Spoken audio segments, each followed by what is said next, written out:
Ready. सबसे पहले संतोष रेणु यादव जी, आपका बहुत बहुत स्वागत है हम सारे मीडिया वाले को। जी बहुत बहुत कोटि कोटि आभार कि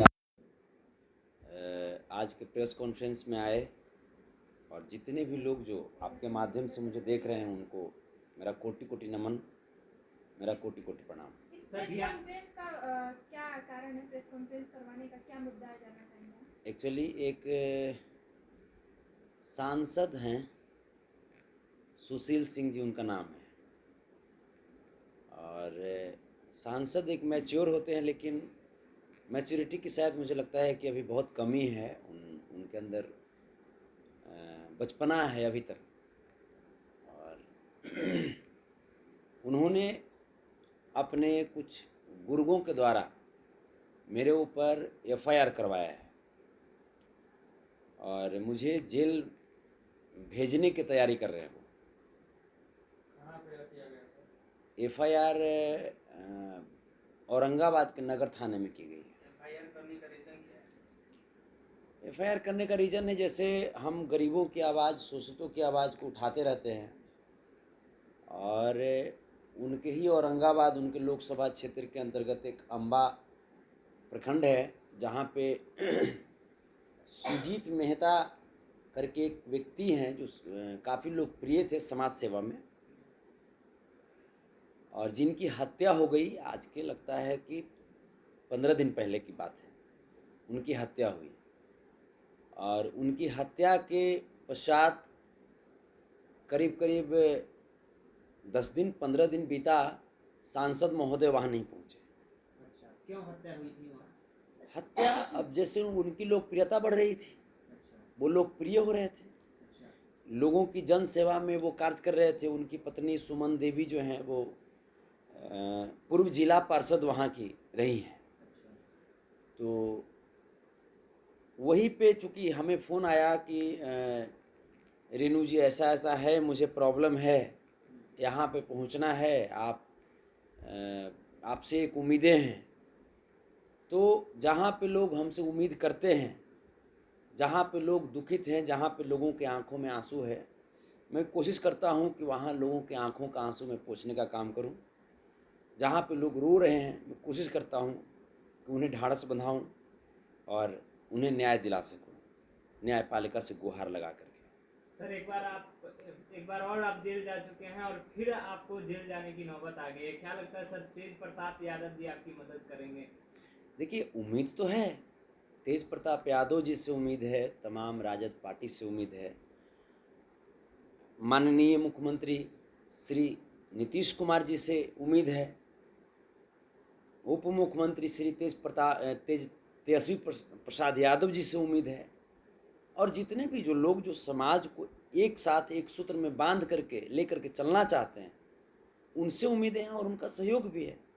तब संतोष जी, आप लगातार लोगों की समस्या के साथ आप आवाज़ बनते हैं, अभी लगातार गरीबों की आवाज़ बन रहे हैं, तमाम जगह आप पहुंच भी रहे हैं, और उसी तरीके से आपने वहाँ सुजीत मेहता जी के पास आपने पहुंचा। आखिर क्या आपने सुशील जी के बारे में कहा जो उनको एफआईआर करना पड़ गया? देखिए, आखिर सुशील जी वहाँ पहुँचते, सुजीत मेहता जी की हत्या हुई, वहाँ पे सुशील जी जिस समाज से आते हैं, इस हत्या का आरोप उन्हीं के समाज के लोगों पे लगाया जा रहा है।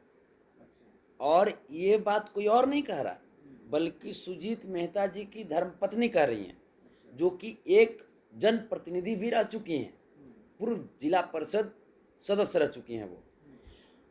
उन्होंने केस किया, केस में कोई कार्रवाई नहीं हो रही, कहा जा रहा है कि हम सिर्फ एक एफआईआर पे कैसे किसी को अरेस्ट कर लें।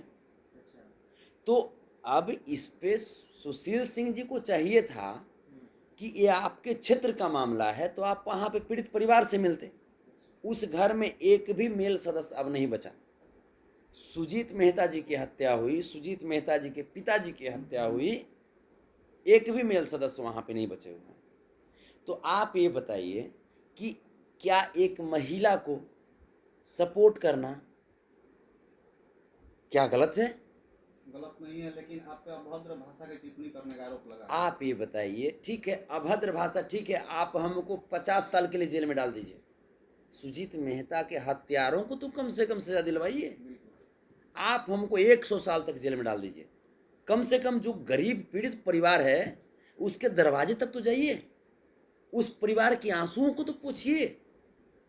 सुजीत मेहता के परिवार को 1 पैसा का मुआवजा मिला है क्या? जब तक मैं गया था वह तब तक। बिहार में सरकार तो आप ही का आरजेडी का बन गया है। हमारा सरकार है, आपका सरकार नहीं है, आपका भी सरकार है, सबकी सरकार है। आप इसमें कितना सफल हो सकते हैं इंसाफ दिलाने में? वही तो लड़ाई लड़ेंगे, लड़ाई लड़ रहे हैं। सर मैं आपसे एक चीज जानना चाहूंगा कि आपने सांसद को धमकी भी दे रखा है, क्या ये कतई बात सही है या नहीं? ये धमकी वाली बात कहाँ से? जनता से ऊपर कौन होता है? तो यहाँ पे तो प्रिंट मीडिया जैसे खुलासा आपने कर रखा है। मीडिया तो आप लोग भी हैं। औरंगाबाद सांसद को धमकी देने वाले गायक पर प्राथमिकी। वो तो ये भी कह सकते हैं कि गोली मारने वाले गायक, वो तो ये भी कह सकते हैं कि बम मारने वाले गायक। ये जो भी मैंने बोला है वो तो रिकॉर्ड है ना, ऑन कैमरा है। वो तो ऑन कैमरा है। ऐसा थोड़े है कि सांसद महोदय से मैं फोन पे मैं कुछ बोला हूँ, ऐसा तो नहीं। सर आप संतोष रेणु जी, आप जिस तरीके से समाज सेवा के रास्ते पे चल रहे हैं, लोगों की मदद कर रहे हैं, तो समाज सेवा के कारण ही उनकी हत्या हुई है। आपने जैसा बताया कि वो लोकप्रिय हो रहे थे इसलिए उनकी हत्या कर दी गई।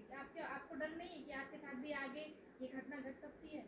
अब मरने के डर से मैं समाज सेवा छोड़ दूं तो हमसे जो करोड़ों लोग जो उम्मीद बना करके, उम्मीद बांध करके रखे हैं, बैठे हैं, उन लोगों की भावनाओं का क्या होगा?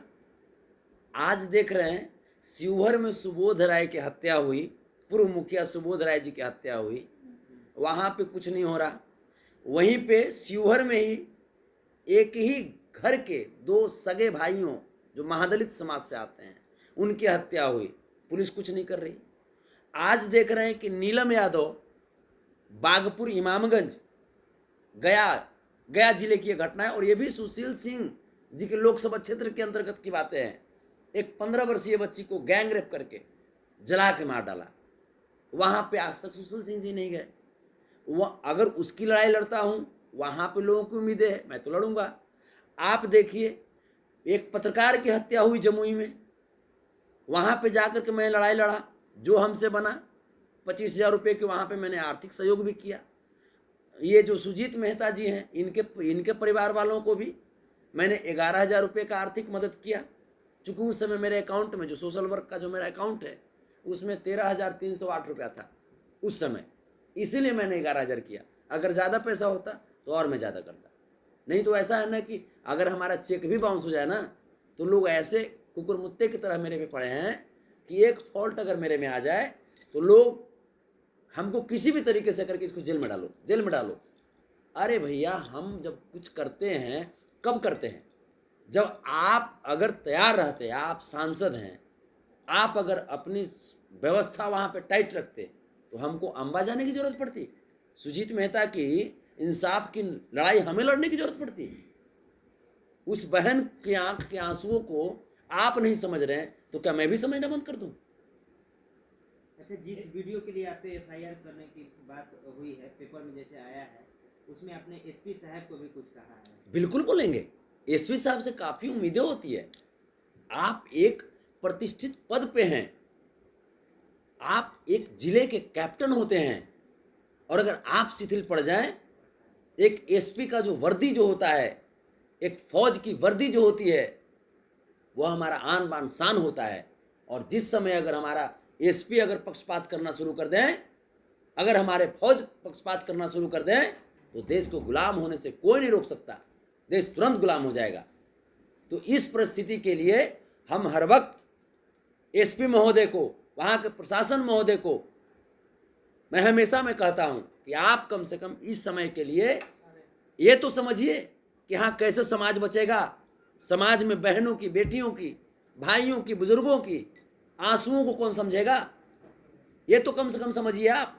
इसलिए मैंने एसपी महोदय को बोला था, क्योंकि मुझे बहुत उम्मीदें थी उनसे, और वो उम्मीद के सीधा विपरीत कार्य कर रहे थे। सर सुनने में भी आ रहा है कि आप बैकवर्ड बनाम फॉरवर्ड कुछ जाति सूचक शब्द भी माननीय सांसद सुशील सिंह को आपने कुछ कहा? हमने तो कहा कि बाबू वीर कुंवर सिंह जी को जो हम मानते हैं वो हमारे पूर्वज हैं। सभी राजपूत समाज के लोगों को टारगेट करना के लिए आप बताइए, आनंद शंकर जी वहाँ के विधायक हैं, वो भी तो राजपूत हैं। मैं तो उनका बड़ाई करता हूँ, वो अच्छा कार्य करते हैं, मैं बड़ाई करता हूँ उनका। क्यों बड़ा करते हैं आप? वो अच्छा कार्य करते हैं। ऐसा थोड़े है कि सभी राजपूत समाज खराब है। सभी राजपूत समाज खराब होते तब जाकर के सुशांत सिंह राजपूत के लिए मैं 24 घंटा में अनशन करता, सुशांत सिंह राजपूत की मैं लड़ाई लड़ता। मतलब आप नीतियों के खिलाफ? जो लोग समाज को विभक्त करके समाज को तोड़ने की साजिश कर रहे हैं, मेरी लड़ाई उनसे है। अब उसमें जो भी लोग आ जाएं तो हम बोलेंगे उनको। संतोष जी, ये जो बिहार में आए दिन कहीं न कहीं अविश्वसनीय घटनाएं घट रही हैं, इन सभी का जिम्मेदार पूर्ण रूप से कौन है? बिहार सरकार है या यहाँ की प्रशासन है? देखिए, यहाँ की जो पूर्ववत जो सरकार जो रही, जी आप जैसे डबल इंजन की सरकार जो चल रही थी, तो डबल इंजन की सरकार जो चल रही थी तो कहीं ना कहीं हम तो उन्हीं को मानेंगे। अब जो घटनाएं जो होंगी तो आज भी फिर से तेजस्वी यादव जी की और नीतीश कुमार जी की सरकार है। अब जो घटनाएं घटेंगे तो फिर हम इनको बोलेंगे। लड़ाई तो लड़ना है हमको, चाहे वो सरकार तेजस्वी जी की हो, चाहे वो सरकार नीतीश कुमार जी की हो, चाहे वो सरकार नरेंद्र मोदी जी की हो। जहाँ पे अन्याय होगा, जहाँ पे गरीबों का शोषण होगा, गरीब प्रताड़ित होंगे, गरीबों के आंख में आंसू आएगा, हम उनको उनके साथ उनकी आवाज़ को मजबूती देंगे और उनके आंसुओं को पोंछने का काम करेंगे। संतोष जी, आप एसपी साहब को जिस तरीके से गुस्से में आपने कहा है और एफआईआर दर्ज सांसद महोदय जी किए हैं, क्या लगता है ये कार्रवाई तेज हो सकती है? जल्दी आप गिरफ्तार होंगे? देखिए, हम तो वही तो चाह रहे हैं ना कि जब सांसद महोदय के गुर्गे के द्वारा जब केस किया जाता है और उसके लिए अगर त्वरित कार्रवाई होती है तो फिर सुजीत मेहता की पत्नी के द्वारा जो केस किया गया तो सुजीत मेहता के हत्यारों को आप कब गिरफ्तार करेंगे? आप नीलम यादव 15 वर्षीय बच्ची के हत्यारों को आप गिरफ्तार कब करेंगे? आप जो महादलित समाज के जो शिवहर के जो भाई हैं उनके हत्यारों को कब गिरफ्तार करेंगे? आप सुबोध राय के हत्यारों को कब गिरफ्तार करेंगे? आप गोकुल यादव के हत्यारों को कब गिरफ्तार करेंगे? मैं ये पूछना चाहता हूँ। हमें गिरफ्तार कीजिए ना, 100 साल तक जेल में डाल दीजिए। सर, आप यादव की लड़ाई लड़ते लड़ते सुजीत मेहता जी से ये हमारा नीति और सिद्धांत है। दादा श्री कृष्ण के मैं नीतियों और सिद्धांतों पे चलता हूँ। हमारे लिए कोई दुश्मन नहीं है। मैंने कहा है कि मैं अहिर हूँ और कट्टर अहिर हूँ। कट्टर अहिर हूँ, इसमें 1 नंबर का 65 हूँ मैं। लेकिन एक 65 जो लोग बोलते हैं कि 65 का मतलब लोग बुड़बक समझते हैं, तो हम 65 बुड़बक नहीं है। 6, 5, 11 बड़ा शुभ चीज होता है। हम लोग शुभ में हैं। किसी भी समाज की लड़ाई होगी, जो समाज एक समाज को एकजुटता में बांध करके चलने का काम करेंगे जो लोग, मैं उनकी लड़ाई में, उनके सुख दुख में मैं हमेशा साझेदार बनूंगा, उनके आंसुओं को पोंछने का कार्य करूंगा। सर, एक तो समाज में क्या है कि कोई ये नेक काम करने के लिए उतरता नहीं है, जो उतरता है उसको जेल में डाल दिया जाता है। इस पे क्या कहेंगे? अब तो यही देखिए, तब हम तो आप लोग के भरोसे हैं, हम तो पूरे जनता जनार्दन के भरोसे हैं। जो भी पब्लिक है हमारी वो ताकत है। हम कभी भी हमारे पास क्या है? हमारे पास कुछ नहीं है। हमको कोई प्रोडक्शन दिया गया है? कुछ नहीं दिया गया है। हमारे पास गाड़ी, अभी हम गए जमुई हम जा रहे थे, वहाँ पे गाड़ी चल रही थी और गिट्टी लगा कंडेंसर में, एसी का कंडेंसर फट गया। पूरी रास्ते विदाउट एसी गए इस लहलहाती धूप में। औरंगाबाद जिला के द्वारा ही आपको सब निशाना क्यों बनाया जाता है बार-बार? वो मेरी कर्मभूमि है। जिस प्रकार से महात्मा गांधी जी की कर्मभूमि चंपारण थी, औरंगाबाद मेरी कर्मभूमि है। आप आने वाले लोकसभा चुनाव की तैयारी के लिए भी बोल रहे थे। मैं जरूरत पड़ेगी तो मैं आ सकता हूँ। जरूरत जब पड़ेगी, जब ऐसे ऐसे लोग जब जाति और धर्म को देख करके लोगों को प्रताड़ित करना शुरू करेंगे, गरीबों की आंखों में आंसू डालना शुरू करेंगे, तो जरूरत पड़ेगी तो लोकसभा में भी हम उतर सकते हैं। चलिए, बहुत बहुत धन्यवाद संतोष जी। धन्यवाद आप सब आए इसके लिए।